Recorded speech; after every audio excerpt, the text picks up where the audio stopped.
بسم اللہ الرحمن الرحیم نحمده ونصلی علی رسولہ الکریم اما بعد فقد قال اللہ تبارک و تعالی اعوذ باللہ من الشیطان الرجیم بسم اللہ الرحمن الرحیم ان عدۃ الشہور عند اللہ 12 شہرا فی کتاب اللہ یوم خلق السماوات والارض منها 4 حرم صدق اللہ العظیم۔ وعن ابی ہریرہ رضی اللہ تعالی عنہ ان رسول اللہ صلی اللہ علیہ وسلم لم یتم صوم شہر بعد رمضان الا رجب و شعبان او کما قال علیہ الصلاۃ والسلام۔ اللہ رب العزت کا احسان اور کرم ہے کہ اللہ تعالیٰ نے ہمیں ایمان کی دولت عطا فرمائی۔ آج ماہ رجب المرجب کی 2 تاریخ ہے۔ ماہ رجب کے بعد شعبان المعظم کا مہینہ اور اس کے بعد پھر انشاءاللہ رمضان المبارک کا مہینہ آ جائے گا۔ دعا ہے اللہ تبارک و تعالی ہمیں ان مہینوں کی عظمت اور پھر ہم سب کو ماہ رمضان المبارک کا بابرکت مہینہ عطا فرمائے۔ چونکہ رجب المرجب کا مہینہ شروع ہو چکا ہے، اللہ کے نبی صلی اللہ علیہ وسلم سے اس مہینے کے متعلق اور قرآن کریم کے بیان کے مطابق بعض فضائل اس مہینے کے بھی منقول ہیں، اور پھر بہت ساری خرافات ہم نے بھی اس مہینے میں شروع کر دی، تو ان کا بھی ذکر ہونا چاہیے، کیا صحیح ہے کیا غلط ہے۔ انشاءاللہ اسی مہینے کی نسبت پر کچھ باتیں ذکر کی جائیں گی۔ اللہ تبارک و تعالی صحیح کہنے سننے ہم سب کو عمل کی توفیق عطا فرمائے۔ اللہ تعالیٰ نے بندوں کو جو عبادت کا حکم دیا، اپنی بندگی کرنے کا حکم دیا، بندہ جب اللہ تبارک و تعالیٰ کی عبادت کرتا ہے تو اللہ تبارک و تعالیٰ اس عبادت کرنے پر، اللہ تعالیٰ کے اس حکم کے ماننے پر اللہ تعالیٰ بندے کو ثواب اور نیکیاں عطا فرماتا ہے۔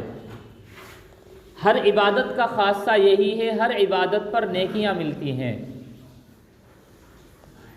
پھر اللہ کا فضل یہ بھی ہے کہ کبھی کبھی کچھ عبادتوں کا ثواب بڑھا دیا جاتا ہے، کچھ عبادتوں کا ثواب جگہ کے بدلنے پر بڑھ جاتا ہے، اور کچھ عبادتوں کا ثواب زمانے کے بدلنے پر بڑھ جاتا ہے۔ تو زمان اور مکان، جگہ اور وقت، کبھی کبھی ان کے بدلنے سے بھی عبادتوں کا ثواب بڑھ جاتا ہے۔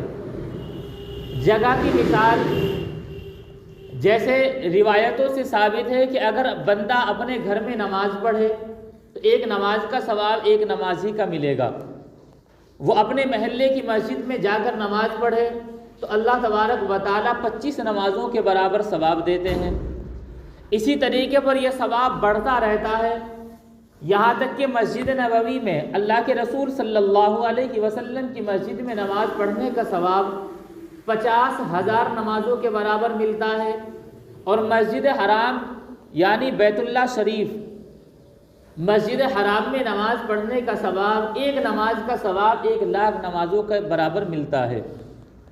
حالانکہ وہی ایک نماز ہے، مثلا اگر ظہر کی ہے تو وہی 4 رکعتیں گھر میں، وہی 4 رکعتیں محلے کی مسجد میں، وہی 4 رکعت مسجد حرام میں، لیکن جگہ بدلتی گئی تو ثواب بڑھتا چلا گیا۔ تو جگہ کے بدلنے سے بھی ثواب بدلتا ہے، بڑھتا ہے۔ کبھی کبھی زمانے کے بدلنے سے ثواب بدلتا ہے، ثواب بڑھتا ہے۔ مثال کے طور پر ایک نفل عبادت آپ آج کریں، نفل نماز پڑھیں، نفل روزہ رکھیں، اور وہی نفل نماز رمضان المبارک کے اندر پڑھیں، تو آج کی نفل کا ثواب ایک نفل کے برابر ہی ملے گا، اور رمضان المبارک میں پڑھی گئی نفل کا ثواب فرضوں کے برابر ملتا ہے۔ اور اگر روزانہ ہی وہ نفل نماز آپ دن میں پڑھیں تو اس کا ثواب اور فضیلت کچھ اور ہے جو دن میں ملتی ہے۔ اسی نفل نماز کو آپ تہجد میں جا کر پڑھیں تو اس وقت کے بدلنے کی وجہ سے اس کا ثواب اور زیادہ بڑھ جاتا ہے۔ تو وقت کے بدلنے سے بھی ثواب بڑھتا ہے، اور جگہ کے بدلنے سے بھی ثواب بڑھتا ہے۔ اسی کو کہا جاتا ہے کہ زمانے اور جگہ اور مکان کے بدلنے سے اللہ تبارک و تعالیٰ عبادتوں کا ثواب بڑھا دیا کرتے ہیں۔ انہی زمانوں میں قرآن کریم کی آیت جیسے اللہ نے فرمایا ان عدت الشہور عند اللہ 12 شہرا، کہ مہینوں کی تعداد اللہ تبارک و تعالیٰ کی تخلیق کے مطابق اور اسی دن سے جس دن سے اللہ نے آسمان و زمین کو پیدا کیا تھا اسی دن سے مہینوں کی تعداد 12 چلی آ رہی ہے کہ 12 مہینے ہوتے ہیں۔ پھر آگے فرمایا منہا اربعۃ حرم، ان 12 مہینوں میں سے 4 مہینے اشہر حرم کہلاتے ہیں، حرمت اور عظمت والے مہینے کہلاتے ہیں۔ وہ 4 مہینے کون سے ہیں؟ اللہ کے نبی صلی اللہ علیہ وسلم کی حدیث ہے، آپ نے فرمایا الزمان قد استدار کہیئتہ یوم خلق اللہ السماوات والارض السنۃ 12 شہرا منہا اربعۃ حرم ثلاث متوالیات ذو القعدۃ وذو الحجۃ والمحرم ورجب مضر الذی بین جمادی و شعبان، کہ زمانہ اسی طریقے پر گھوم کر آ گیا جس طریقے پر اللہ نے اس کو اس دن پیدا کیا تھا جب اللہ نے آسمان و زمین کو پیدا کیا تھا۔ آگے آپ صلی اللہ علیہ وسلم نے ارشاد فرمایا کہ مہینوں کی تعداد 12 ہے، 12 مہینے ہوتے ہیں۔ ان 12 مہینوں میں 4 اشہر حرم ہیں، حرمت والے مہینے ہیں۔ 3 حرمت والے مہینے تو لگاتار ہیں، ذی قعدہ، ذی الحجہ اور محرم، اور ایک رجب کا مہینہ ہے جو کہ جمادی الاخری اور شعبان کے درمیان آتا ہے۔ یہ وہی رجب ہے جس کا ذکر اللہ کے نبی صلی اللہ علیہ وسلم نے فرمایا کہ جو جمادی الاخری اور شعبان کے درمیان آتا ہے۔ تو حرمت والے مہینوں میں سے 4 مہینوں میں سے ایک مہینہ یہ رجب المرجب کا بھی ہے۔ یہ عربی زبان میں ترجیب سے بنا جس کے معنی تعظیم کے آتے ہیں، اور اللہ نے حرمت والے مہینوں میں شمار کیا کہ اس کی بھی تعظیم ہے۔ اللہ کے نبی صلی اللہ علیہ وسلم کی بعثت سے پہلے یہ حرمت والے مہینے، یہ 4 مہینے ہی حرمت والے کہلاتے تھے، لیکن ان مہینوں میں کفار مکہ نے اپنی طرف سے بہت ساری تبدیلیاں اور تحریف کر دی تھی۔ اللہ کے نبی صلی اللہ علیہ وسلم کی بعثت کے بعد آپ صلی اللہ علیہ وسلم نے ان کو حرمت والے مہینے ہی ثابت رکھا، حرمت والا ہی رکھا۔ البتہ جو تحریف کفار مشرکین نے اہل عرب نے کر دی تھی، آپ نے اس تحریف کو ختم کر دیا۔ مثال کے طور پر انہوں نے بہت ساری تحریفیں کی کہ ان مہینوں، یہ چیز تھی کہ ان مہینوں میں جنگ کرنا حرام ہے، لیکن اگر ان کا اپنا ذاتی فائدہ ہو تو مہینے بدل دیا کرتے تھے کہ اس بار رجب کے بجائے کوئی اور مہینہ آ گیا، اگلا مہینہ اس سے بدل دیا جائے گا۔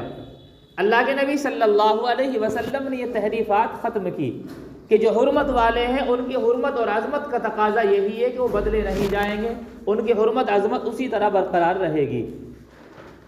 بہرحال تو ان حرمت والوں عظمت والے مہینوں میں ایک رجب المرجب کا مہینہ بھی ہے۔ اللہ کے نبی صلی اللہ علیہ وسلم سے اس مہینے کے متعلق کچھ باتیں منقول ہیں، اور قرآن کریم میں بھی ایک چیز کا خاص طور پر حکم دیا گیا۔ قرآن کریم میں فرمایا گیا ذالک الدین القیم، اسی آیت کے اندر فلا تظلموا فیہن انفسکم، کہ مہینوں کی تعداد اللہ تبارک و تعالیٰ کے بیان کے مطابق وہ 12 ہے، 4 حرمت والے مہینے ہیں۔ ذالک الدین القیم، یہی سیدھا راستہ ہے، یہی صحیح دین ہے۔ آگے فرمایا فلا تظلموا فیہن انفسکم، پہلا کام یہ ہے کہ ان مہینوں میں اپنے اوپر زیادتی نہ کرو، یہ پہلا حکم ہے۔ یوں تو ظلم و زیادتی چاہے غیر پر ہو، اپنے اوپر ہو، حرمت والے مہینوں میں ہو یا غیر حرمت والے مہینوں میں ہو، یہ ظلم و زیادتی گناہ ہے۔ لیکن جس طریقے پر حرمت والے مہینوں میں جیسے ابھی بتلایا کہ زمانے اور جگہ کے بدلنے سے ثواب بھی بڑھ جاتا ہے، اور اسی طریقے پر زمانے اور جگہ کے بدلنے سے گناہ کی بھی شدت ہو جاتی ہے۔ ایک آدمی کسی اور جگہ گناہ کرے تو اس کی سزا جو بیان کی گئی وہی ہے، لیکن اگر اسی گناہ کو مسجد کے اندر حرم شریف کے اندر کرتا ہے تو گناہ اور زیادہ ہوتا ہے۔ ایک آدمی عام گناہ عام دنوں میں کرتا ہے، لیکن وہی گناہ رمضان المبارک میں کرتا ہے تو اور سخت ہے۔ مثال کے طور پر ایک آدمی نفل روزہ رکھ کر توڑ دیا جان بوجھ کر، تو اس روزے کی قضا یہ ہے بس اس کے بدلے میں ایک روزہ رکھ لے۔ لیکن اگر رمضان المبارک کا روزہ رکھ کر جان بوجھ کر توڑ دیا تو ایک روزہ قضا کا، اور اس حرمت والے اس احترام اور برکت والے مہینے کی اس روزے کی بے حرمتی کی تو سزا یہ ہے کہ 60 روزے کفارے کے بھی رکھنے پڑیں گے۔ اب یہی ہے کہ اگر عام دنوں میں نفل روزہ رکھ رہا تھا تو اس وقت اس روزے کو توڑنے پر صرف قضا کا ایک روزہ، اور رمضان المبارک کا روزہ توڑنے پر ایک روزہ قضا کا اور 60 روزے کفارے کے رکھنے پڑیں گے۔ تو جرم جس طریقے پر حرمت اور عظمت والے مہینوں میں ثواب بڑھ جاتا ہے تو برائی کا بھی گناہ بڑھ جاتا ہے۔ عام دنوں میں ظلم و زیادتی، اپنے اوپر ظلم کرنا، یہ غلط ہے، گناہ ہے، لیکن ان حرمت والے مہینوں میں خاص طور پر منع کیا گیا کہ تم ان میں کسی پر ظلم کر کے اور خاص طور پر اپنے اوپر ظلم کر کے اس طریقے پر کہ تم اس میں عبادتوں میں کوتاہی کرو، گناہ کی زیادتی ہو، دین میں تحریف اور بدعتیں ہوں، ان تمام چیزوں کے ذریعے اپنے اوپر ظلم نہ کرو۔ قرآن کریم کی اس آیت یہ لفظ صاف حکم دیتا ہے کہ اس عظمت والے مہینوں میں اگر گناہ کیا جائے گا تو وہ ظلم اور بڑا ہوگا بالمقابل اور مہینوں کے۔ اس لیے اس مہینے کی عظمت کا تقاضا یہ ہے کہ اپنے اوپر ظلم و زیادتی یعنی گناہ وغیرہ کر کے ظلم و زیادتی کرنے سے بچنا چاہیے۔ دوسرا عمل جو اس مہینے میں منقول ہے وہ اللہ کے نبی صلی اللہ علیہ وسلم کا عمل ہے۔ آپ کے اصحاب سے مختلف اصحاب سے روایتیں منقول ہے کہ جب رجب المرجب کا چاند نظر آتا تو اللہ کے نبی صلی اللہ علیہ وسلم چاند دیکھ کر دعا فرماتے، اللہم بارک لنا فی رجب و شعبان و بلغنا رمضان، اے اللہ ہمارے اس رجب اور شعبان کے مہینے میں برکت عطا فرما اور ہم کو رمضان المبارک تک پہنچا دے۔ اللہ کے نبی صلی اللہ علیہ وسلم کا شعبان اور رجب ان مہینوں میں برکت کی دعا کرنا کہ ہمارے ان مہینوں میں برکت فرما، اس کا مطلب یہ مہینے بھی برکت والے ہیں چونکہ آپ صلی اللہ علیہ وسلم نے برکت کی دعا کی ہے۔ اور وہ برکت کئی طرح کی ہیں۔ ایک تو یہ ہے کہ ہماری عمروں میں برکت ہو تاکہ ہمیں رمضان المبارک نصیب ہو۔ دوسرا یہ ہے کہ ہمارے عبادتوں میں زیادتی پیدا ہو جائے تاکہ رمضان المبارک میں عبادت کرتے ہوئے عجیب معلوم نہ ہوں۔ مثال کے طور پر عام دنوں میں آدمی فرض نمازیں ہی پڑھ رہا ہے یا سنتیں پڑھ رہا ہے، ان مہینوں میں عبادتوں میں تھوڑی سی زیادتی یہ ہو کہ کچھ نفل بھی شروع کر دے تاکہ جب رمضان المبارک میں مزید نفل پڑھے گا تو وہ عجیب معلوم نہیں ہوگا۔ ان 2 مہینوں میں دھیرے دھیرے جسم عادی ہو جائے گا۔ تو یہ برکت کے مختلف مفہوم ہیں کہ دنوں میں برکت ہو تاکہ رمضان المبارک نصیب ہو، عبادتوں کی کثرت ہو، یہ بھی ایک نیکیوں میں برکت کا سبب ہے کہ نیکیوں میں برکت ہوگی۔ تو اللہ کے نبی صلی اللہ علیہ وسلم سے یہ دعا منقول ہے کہ اے اللہ ہمارے رجب اور شعبان کے مہینے میں ہمارے لیے برکت فرما اور ہم کو رمضان المبارک تک پہنچا دے، رمضان المبارک نصیب فرما۔ یہ اللہ کے نبی صلی اللہ علیہ وسلم سے منقول ہیں۔ بعض روایتیں اس مہینے میں بغیر دن کو متعین کیے ہوئے ملتی ہیں، اگرچہ سند کے اعتبار سے کمزور ہیں، لیکن ملتی ہیں کہ اللہ کے نبی صلی اللہ علیہ وسلم نے رجب کے مہینے میں بھی روزہ رکھا ہے۔ حضرت ابن عباس رضی اللہ عنہ کی موجودگی میں آپ کے کچھ شاگرد بیٹھے ہوئے تھے۔ رجب کا مہینہ شروع ہو گیا، انہوں نے حضرت ابن عباس رضی اللہ عنہ سے معلوم کیا کہ کیا اللہ کے نبی صلی اللہ علیہ وسلم رجب کے مہینے میں روزے رکھتے تھے؟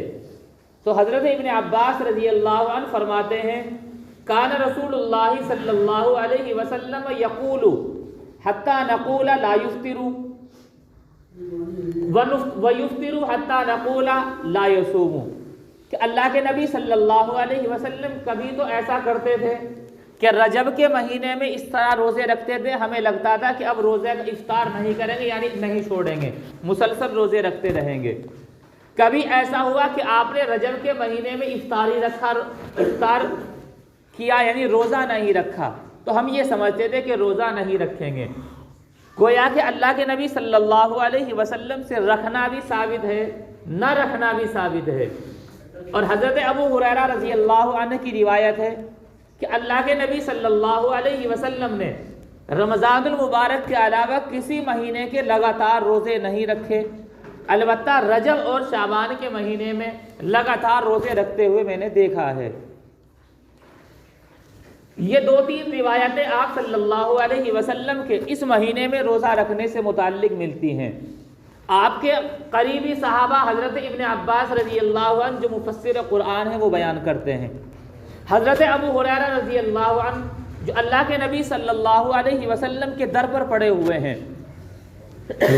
اصحاب صفہ میں سے ہیں، مسجد نبوی میں ہر وقت پڑے ہیں، صرف اس مقصد کے لیے کہ وہ اللہ کے نبی صلی اللہ علیہ وسلم کے ہر عمل کو دیکھیں، آپ کی ہر بول چال، ہر نقل و حرکت کو نوٹ کریں اور امت تک اس کو پہنچائیں۔ وہ بھی ان الفاظ کے ساتھ بیان کرتے ہیں جس میں کوئی دن متعین نہیں، نہ رکھنے کا حکم دیا گیا، البتہ اللہ کے نبی صلی اللہ علیہ وسلم سے رکھنا ثابت ہے، صرف اس چیز کو نقل کیا گیا۔ یہ اللہ کے نبی صلی اللہ علیہ وسلم کے متعلق چند روایتیں روزہ رکھنے کی ہیں، لیکن کسی دن کو متعین کر کے رکھنے کا حکم نہیں دیا۔ لیکن دھیرے دھیرے وقت گزرتا گیا، ہم نے اس مہینے میں کچھ دنوں کو خاص کر لیا اور اس میں اس روزے کا ثواب اپنی طرف سے اتنا بیان کیا جو اللہ کے نبی صلی اللہ علیہ وسلم کے کسی صحابی نے بیان نہیں کیا۔ مثال کے طور پر اللہ کے نبی صلی اللہ علیہ وسلم کو اسی رجب المرجب کے مہینے میں معراج ہوئی، اگرچہ اس کے علاوہ بھی قول منقول ہے، ایک قول رجب المرجب کا اور اس میں تاریخوں میں بھی اختلاف ہے، لیکن ایک قول 27ویں رجب کا ہے کہ اللہ کے نبی صلی اللہ علیہ وسلم کو معراج ہوئی، اللہ تبارک و تعالیٰ سے بالمشافہہ بغیر کسی واسطے کے ملاقات کا شرف حاصل ہوا۔ لوگوں نے اس مہینے میں 27ویں رجب کا روزہ اپنی طرف سے متعین کیا۔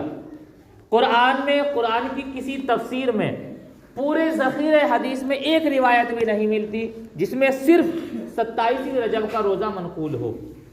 جو میں نے روزوں کے متعلق روایتیں نقل کی، حضرت عبداللہ بن عباس رضی اللہ عنہ اور حضرت ابو ہریرہ رضی اللہ عنہ کی، حضرت ابن عباس رضی اللہ عنہ کی روایت سے پتہ چلتا ہے کہ کبھی رکھے ہیں تو لگاتار رکھے ہیں اور نہیں رکھے تو لگاتار چھوڑ دیے، کسی ایک رات کا تذکرہ نہیں ملتا۔ پورے ذخیرے حدیث میں کوئی روایت نہیں ملتی کہ اللہ کے نبی صلی اللہ علیہ وسلم معراج پر گئے اور آ کر روزہ رکھا ہو۔ کسی صحابی کا عمل منقول نہیں صرف اس رات کے لیے، کسی صحابی کا نہیں، صرف ہم نے اپنی جانب سے متعین کیا ہے۔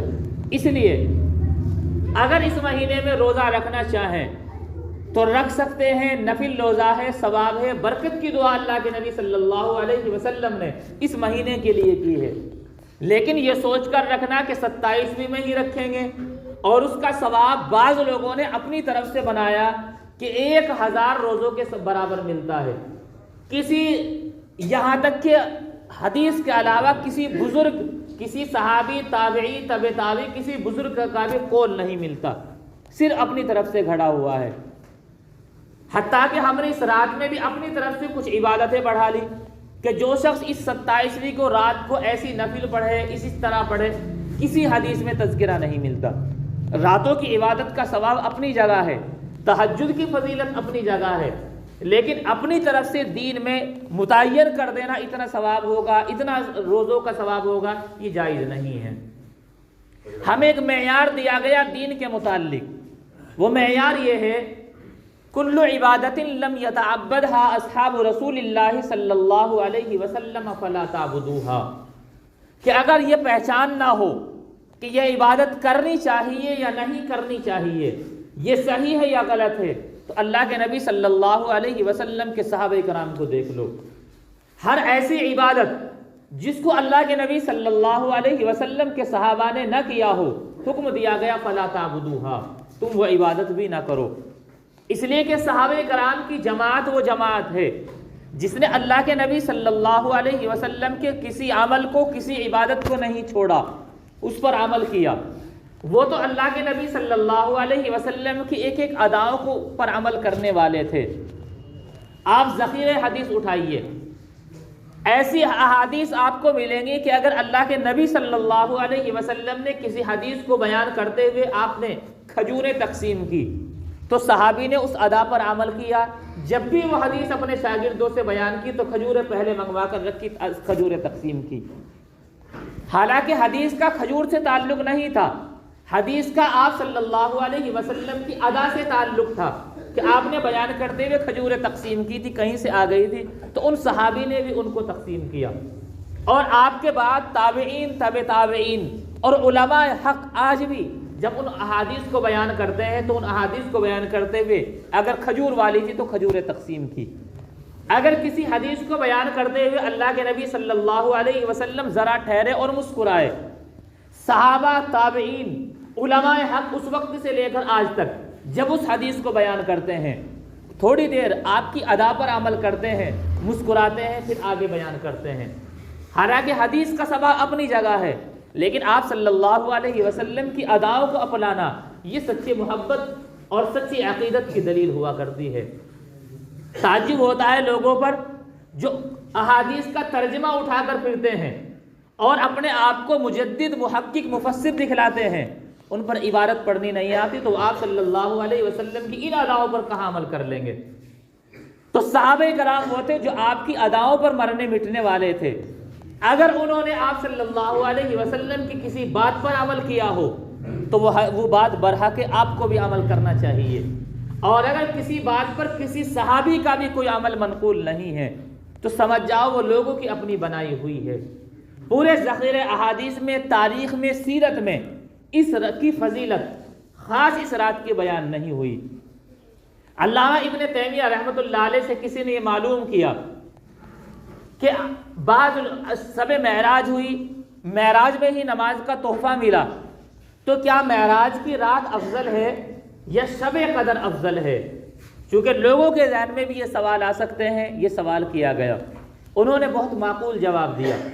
انہوں نے کہا کہ شب معراج اللہ کے نبی صلی اللہ علیہ وسلم کے حق میں افضل ہے اور شب قدر آپ کی امت کے حق میں افضل ہے۔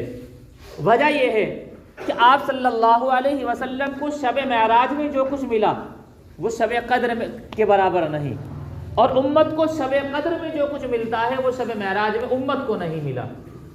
اللہ کے نبی صلی اللہ علیہ وسلم کو معراج میں اللہ تبارک و تعالیٰ سے ملاقات کا ایسا شرف حاصل ہوا کہ فرشتے بھی نہیں تھے، کرامن کاتبین میں نہیں تھے، جبرائیل میں نہیں تھے، صرف اللہ اور اس کے محبوب آپس میں بات کر رہے ہیں۔